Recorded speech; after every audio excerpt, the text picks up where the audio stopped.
పశ్చిమ గోదావరి జిల్లా పాలకొల్లు పట్టణంలోని వివిధ శాఖల పనితీరుపై జలవనరుల శాఖ మంత్రి నిమ్మల రామనాయుడు సమీక్ష సమావేశం నిర్వహించారు.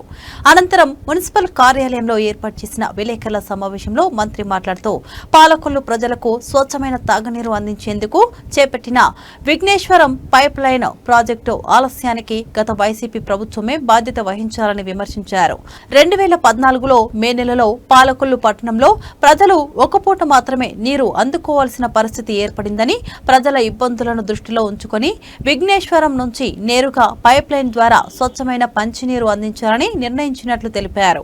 ఈ మేరకు 2018లో అప్పటి మంత్రి నారాయణ ముఖ్యమంత్రి చంద్రబాబు నాయుడును కలిసి 253 కోట్ల రూపాయల నిధులు మంజూరు చేయడంతో పాటు ప్రభుత్వ ఉత్తర్వులు కూడా విడుదల చేయించినట్లు గుర్తు చేశారు.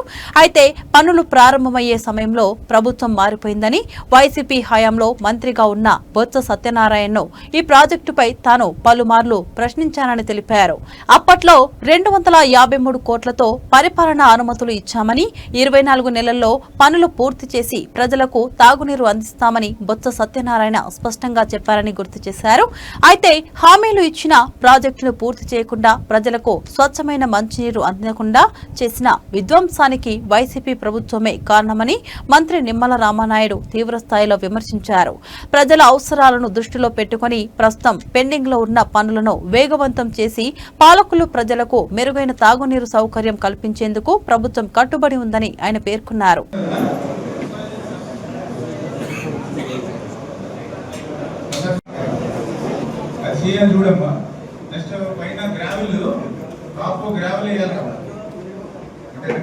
ఆల్రెడీ 45 కోట్లు ఎక్స్టెండ్ చేసాం.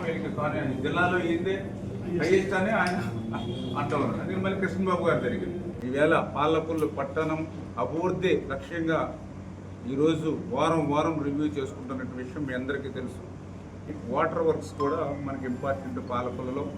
ఆ రోజు 2014లో నేను ఎమ్మెల్యేగా మొదటిసారిగా ఇదే కౌన్సిల్ హాల్కి వచ్చినప్పుడు ఫస్ట్ మీటింగ్లో నేను వాటర్ గురించే ఆ రోజు నేను ఎమ్మెల్యేగా మాట్లాడటం జరిగింది.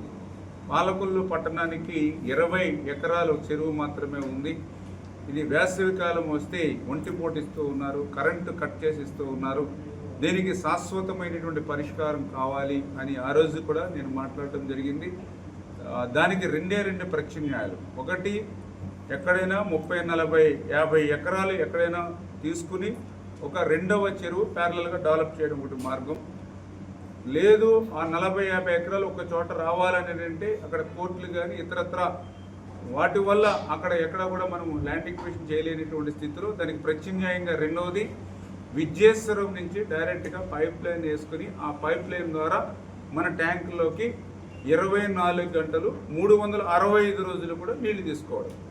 ఇందులో ఆ సెకండ్ పాలసీ, ఎందుకంటే దీనివల్ల 2 బెనిఫిట్స్. మనకి 24 గంటలు వస్తుంది, 365 రోజులు కూడా విత్ సమ్మర్ మే నెలలో కూడా మనకు వాటర్ వస్తుంది విఘ్నేశ్వరం నుంచి. నెంబర్ 2, కలుషితం లేనిటువంటి నీరు వస్తుంది.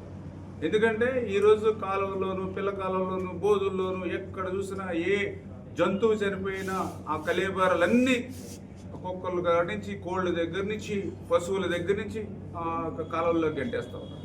డ్రైనేజీ వాటర్లో అయితే కాలువల్లోకి ఉంటున్నటువంటి పరిస్థితి. అటువంటి కలుషిత నీరు లేకుండా డైరెక్ట్ పైప్ లైన్ అయితే సురక్షితమైనటువంటి నీరు వస్తుందనే ఉద్దేశంతో ఆ రోజు నేను 2018లో ఆ రోజు కూడా నారాయణ గారు పట్టణాభివృద్ధి శాఖ మంత్రిగా ఉంటే మన బాధలు, మన కష్టాలు ఆయనకి తెలియజెప్పి, ఆ రోజు చంద్రబాబు నాయుడు గారికి కూడా తెలియజెప్పి, మాకు ప్యారలల్గా ఇంకొక మంచినీటి చెరువు డెవలప్ చేసుకునే అవకాశం లేదు కాబట్టి ఈ యొక్క డబల్ బెనిఫిట్ ఉంటుంది కాబట్టి విఘ్నేశ్వరం నుంచి ఇమ్మని చెప్పి ఆ రోజు 253 కోట్ల రూపాయలు 2018లో ఆ రోజు నేను నిధులు మంజూరు చేసి ఆ రోజు ఒక జీవోను కూడా మనం ఆ రోజు రిలీజ్ చేయడం కూడా జరిగినటువంటి పరిస్థితి చాలా క్లియర్గా.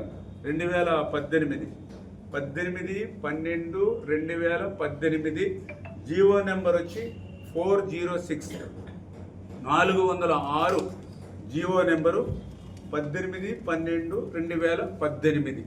ఆ రోజు జీవోని తీసుకొచ్చి అందులో మన పాలకొల్లుకి సంబంధించి 253 కోట్ల రూపాయలు ఆల్రెడీ ఆ జీవోలో నిధులు మంజూరు చేసి, ఇది కూడా చాలా క్లియర్గా ఏదైతే ఏఐబి కొంత పర్సంటేజ్, స్టేట్ గవర్నమెంట్ కొంత, ఇట్లా ప్రొవిజన్స్ తోటి సహా మనకి జీవో రిలీజ్ చేస్తాం 2018లో.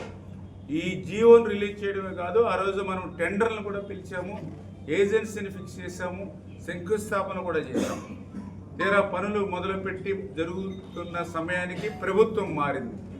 అంతే, ఆ విధ్వంసం పోలవరానికో రాజధానికో పరిమితం కాల, మన పాలకొల్లుకు కూడా విధ్వంసం వచ్చినట్లుగానే ఈ యొక్క 253 కోట్ల రూపాయల విద్యేశ్వరం పైప్ లైన్ కూడా ఆ విధ్వంసానికి బలై 5 సంవత్సరాలు దాన్ని ఊసేలేనిటువంటి పరిస్థితి, దాన్ని పూర్తిగా రద్దు చేసేసి అటకెక్కించినటువంటి పరిస్థితి. అంటే ఈ యొక్క వైఎస్ఆర్సీపీ నాయకుల యొక్క నిర్లక్ష్యం కానీ చాలా క్లియర్గా మనందరికి కూడా అర్థమయ్యేటువంటి పరిస్థితి.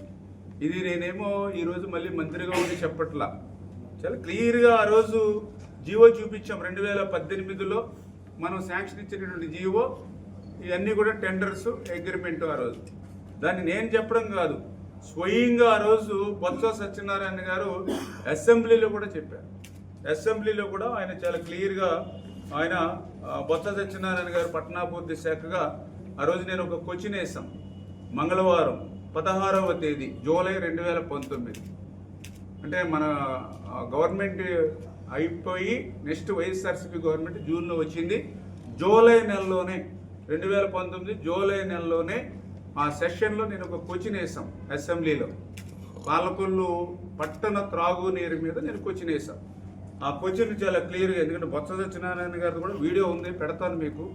కాకపోతే కొంచెం లాంగ్వేజ్ ప్రాబ్లం ఉంటుంది కాబట్టి వేరే అంటే మీకు బాగా క్లియర్గా అర్థమయ్యేటువంటి విధంగా కొంచెం చాలా క్లియర్గా ఉంది ఇక్కడ.